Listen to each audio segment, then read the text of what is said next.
안녕하세요. 내년이면 초등학교에 들어가는 아들을 둔 40살 아저씨입니다. 저는 2년 전에 이혼을 했는데요. 아들은 이혼 전에도 아들과 엄마의 유대감이 쌓이지 않았는지 아직 엄마가 필요한 나이인데도 불구하고 엄마보다는 할머니와 저에게 의지하고 엄마는 한 번도 찾질 않네요. 그도 그럴 게 아이를 낳기만 했지 낳고 나서는 갑자기 자기 일에 몰두하겠다며 아이를 키우기보다 사업을 키우는 걸 더 중요시했던 사람이라 제가 아들의 육아를 거의 담당했을 뿐더러 집안일도 제가 다 했었죠. 저는 아버지의 사업 중에 하나를 맡아서 작은 중소기업을 운영 중에 있습니다. 아버지의 주 사업은 저희 큰형이 맡아서 하고 있었고 저는 사업에 큰 욕심도 없었기 때문에 전혀 불만이 없었죠. 그렇지만 아버지는 제가 야망도 없이 사업을 확장하려는 생각도 하지 않고 큰 노력을 기울이지도 않는 것이 영 못마땅하셨는지 사업에 도움이 될 만한 집안과의 자리를 자주 주선하셨습니다. 처음에는 제가 만나게 될 여자분께도 그런 마음가짐으로 만나는 것이 제 가치관과는 영 동떨어진 것이었고 딱히 결혼을 할 마음도 없어서 그런 자리에 나갈 때마다 표정 관리를 못했고 자리가 파하고 나면 아버지에게 꾸지람을 듣는 게 일상이었어요. 그런데 여느 때처럼 아버지는 사업에 큰 도움이 될 만한 집안과 식사 자리를 마련했으니 꼭 나오라며 언지를 주셨었죠. 이번에 나오지 않으면 제 사업이고 뭐고 다 형에게 물려주고 저에게는 땡전 한 푼도 주지 않으시겠다면서 단단히 으름장을 놓으셨습니다. 어쩔 수 없이 옷을 차려입고 자리에 나갔는데 거기에서 바로 아내를 만났습니다. 처음에는 흐린 눈으로 앉아 있으려고 했었는데 아내의 미모에 저도 모르게 넋을 놓고 바라보고 있었어요. 이야기를 들어보니 그동안 경영 공부도 할 겸 외국 사업 파트너들과 인맥도 넓히기 위해서 미국에서 유학을 3년 넘게 하다가 한국으로 돌아온 지 한 달도 지나지 않았다고 하더라고요.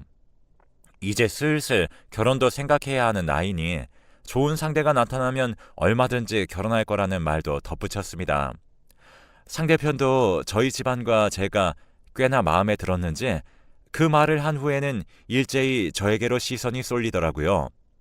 그 당시에는 괜히 멋쩍어져서 웃으며 넘겼지만 그 식사가 끝난 후로 연락이 다 가끔씩 밥도 먹고 와인도 한 잔씩 하는 사이로 발전했습니다.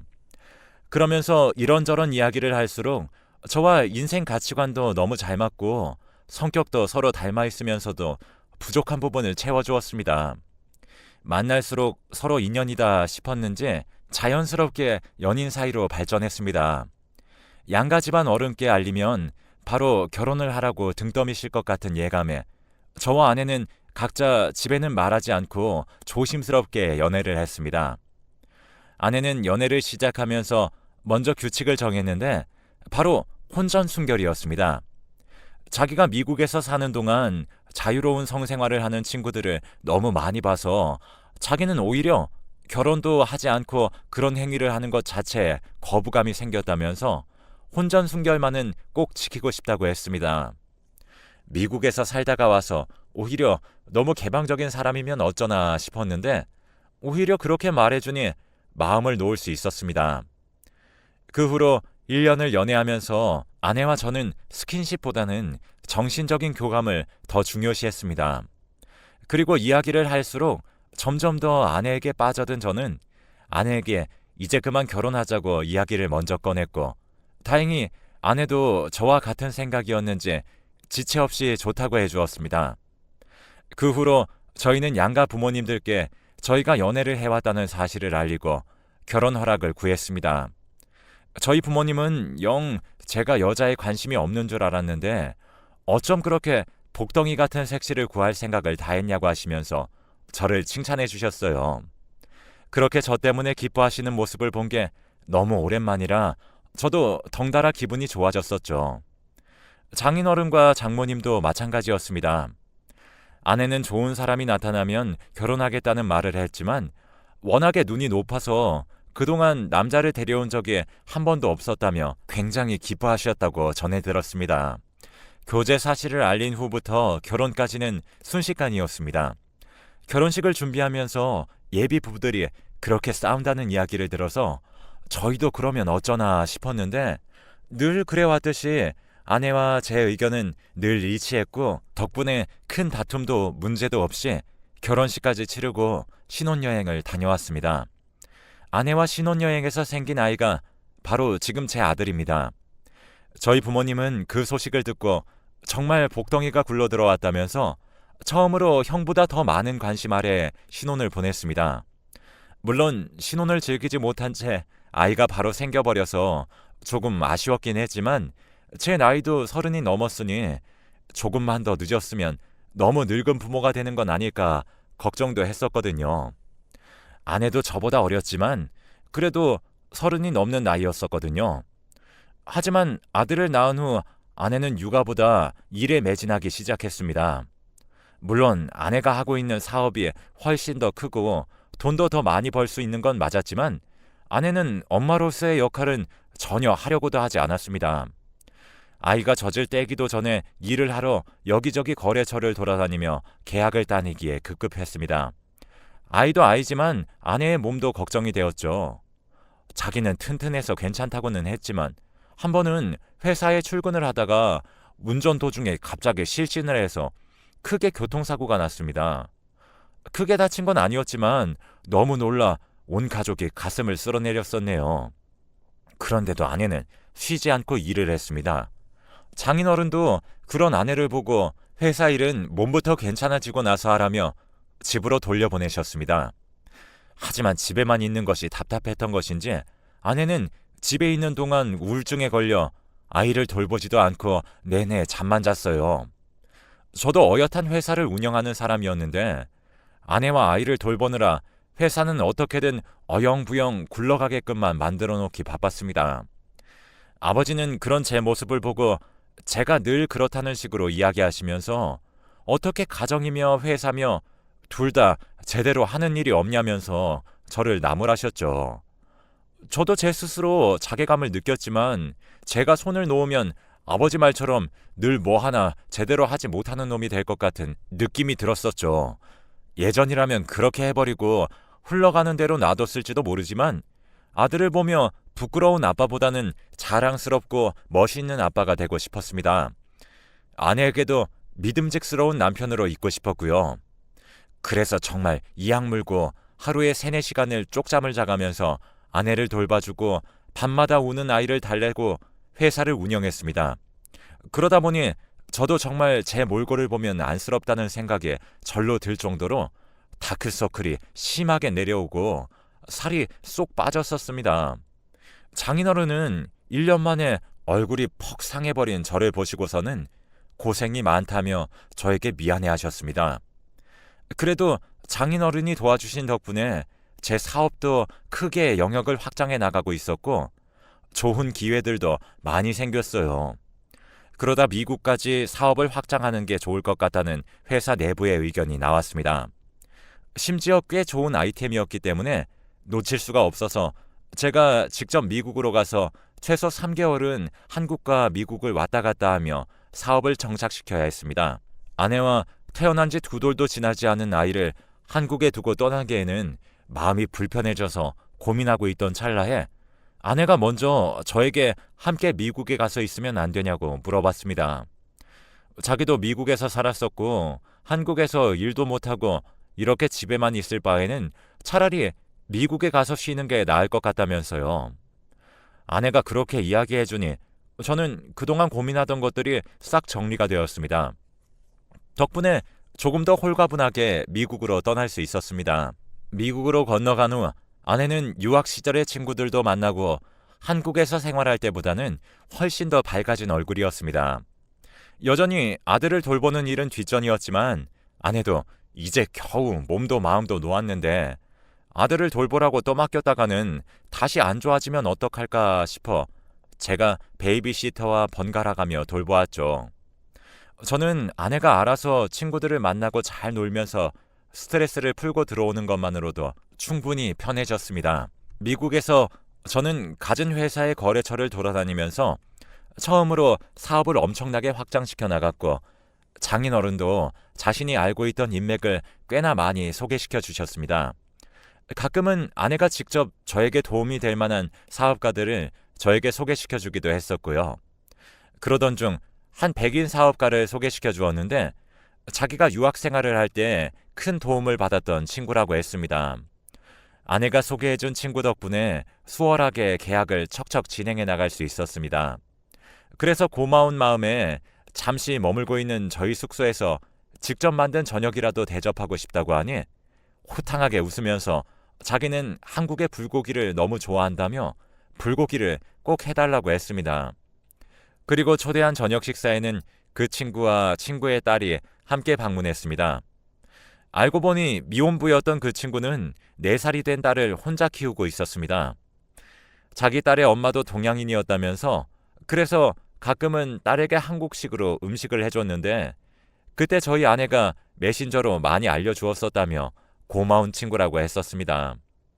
아내의 유학 시절에는 딸이 울면 어떻게 해야 할지 몰라 허둥지둥 거리고 있으면 늘 제 아내가 상황을 해결해 줬었다며 지금은 기억을 못할 테지만 자기 딸은 저희 아내를 엄마로 생각했었다며 웃으면서 말했습니다. 아이를 잘 돌보는 아내의 모습은 저도 본 적이 없었던 터라 조금 신기하기도 했지만 한편으로는 찝찝한 마음도 피어났습니다. 아들이 잠투정을 부리며 울 때에도 한 번도 제대로 안아주지 않았던 아내가 그 전에 다른 아이는 잘 돌봐주었다는 게 사실 상상이 가지 않았거든요. 하지만 이런저런 이야기를 하다 보니 아내의 유학 시절 이야기도 듣고 술도 한 잔 곁들이다가 시간이 너무 늦어져 그 친구가 저희 숙소에 하룻밤만 묵고 가기로 했습니다. 술도 마셔서 차를 운전할 수도 없었기 때문이죠. 한국은 대리운전이다 대중교통이며 택시며 잘 되어 있는 편이었지만 미국은 그렇지 않았습니다. 저희 숙소는 번화가였지만 그 친구의 집은 꽤나 멀리 떨어진 곳이었거든요. 그래서 자신의 차가 아니면 집으로 돌아갈 방법이 없었죠. 그래서 그 친구는 저희 숙소에 하룻밤 묵고 다음날 이른 아침 떠났습니다. 그리고 일주일 후에 저희도 한국으로 돌아왔어요. 돌아온 한국에서는 뜻밖의 기쁨이 저희를 맞아주었습니다. 아내가 둘째를 임신한 거였어요. 아내는 한국에 돌아온 후로 아들을 살뜰히 보살피기 시작했습니다. 그리고 연이은 둘째 소식에 이제 뭐든 잘 풀리려나 싶었습니다. 임신을 한 동안에는 정말 최선을 다했습니다. 혹시 지난번 첫째 아이를 임신했을 때 제가 아내에게 무심했던 건 아닌가라는 생각이 들어 이번에는 아내가 먹고 싶은 것, 하고 싶은 것 모두 하게 해주었습니다. 아내도 그런 저에게 항상 고맙다고 했었고요. 회사의 사업이 확장돼 버리는 바람에 할 일이 2배가 늘었지만 늘 주말에는 아내와 시간을 보내고 태교에 힘썼습니다. 하지만 전혀 힘들지 않았어요. 그제서야 제 가정에 주는 안락함과 편안함을 느끼게 되었거든요. 시간은 빠르게 흘러 아내가 마지막 달이 되었는데 출산을 2주 앞두고 있었던 평일 낮에 집에 혼자 있다가 양수가 터져버렸습니다. 저도 회사에 있다가 그 소식을 듣고 헐레벌떡 병원으로 달려갔습니다. 제가 병원에 도착했을 때는 이미 아내는 수술실에 들어간 후였어요. 너무 미안한 마음에 어찌할 바를 몰라 발만 동동 구르고 있었을 때였습니다. 3시간이 지난 끝에 아이가 잘 태어났다고 소식을 전해주러 온 의사 선생님은 태어난 아기의 아버지 되시는 분을 찾으시더니 제가 아이의 아빠라고 하자 조금 당황하시는 듯 했습니다. 아이와 산모는 건강한지를 먼저 물었지만 의사 선생님은 다시 한 번 더 산모의 이름을 확인하시며 산모의 남편분이 맞냐고 하셨습니다. 저는 덜컥 겁이 나서 무슨 일이 생긴 거냐고 물었지만 의사 선생님은 산모와 아이는 건강하게 태어났다고 하시고선 뒤에 무언가를 더 말하려고 하시다가 끝내 말을 삼키셨습니다. 그리고 2시간 후면 아이를 볼 수 있으니 어디로 오시면 된다는 설명을 곁들이시고는 급하게 자리를 뜨셨습니다.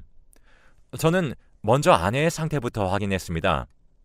아내는 다행히 곧바로 의식도 차렸습니다. 장인어른과 장모님과 함께 아내가 괜찮아진 것을 확인한 뒤 아이를 만나기 위해 아래층으로 내려갔습니다. 그런데 저의 둘째는 제 아이가 아니었습니다. 누가 봐도 백인과 혼혈처럼 보이는 생김새 아이를 데리고 나오시던 간호사분들도 저를 보시고선 흠칫 놀라셨습니다. 장인어른과 장모님도 이게 도대체 어떻게 된 일이냐며 정말 우리 손녀가 맞냐며 재차 확인을 하셨지만 아이가 뒤바뀔 일은 없다며 단단히 못 박았습니다.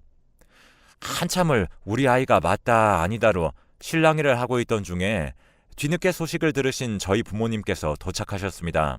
기쁜 마음으로 병원에 발을 들여놓으셨던 아버지와 어머니는 난데없는 날벼락에 무슨 일이냐며 아이를 몇 번이고 다시 확인해 보셨습니다. 그렇게 한참을 아이 앞에서 실랑이를 벌이다가 저희 머릿속에 미국에서 만난 그 친구가 생각이 났습니다. 그 생각이 머릿속을 스치자마자 저는 바로 아내의 병실로 올라가서 저 아이가 내 아이가 맞는 거냐고 물었습니다. 다급하게 병실로 향하는 저를 뒤늦게 따라오신 양가 부모님도 제 질문을 들으시고는 설마 아내를 의심하는 거냐며 저를 나무라셨지만 아내가 갑자기 미안하다면서 눈물을 터뜨리는 모습에 그곳에 있던 모두가 놀라서 얼어붙어 버렸습니다. 아내는 저희 집에서 친구가 묵었던 그날 제가 술에 취해 먼저 잠들고 그 친구와 둘째를 가지게 된 것 같다고 했습니다.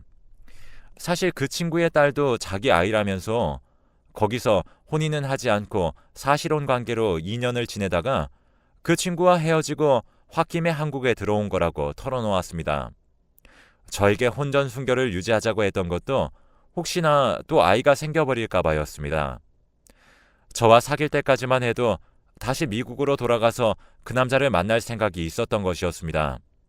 그런데 그 남자가 다른 여자가 생겼다는 소식을 들었던 날 제가 결혼을 하자고 했고 자기도 이제 그만 마음을 접어야겠다 생각해서 결혼을 수락했는데 결혼하고 아이를 낳은 지 얼마 지나지 않아서 그 남자가 만나던 여자와 헤어졌다는 사실을 알게 되었고 그 후로 미국에 있는 자기 딸과 그 남자 생각에 아들을 제대로 돌보지도 못했었던 거라고 합니다.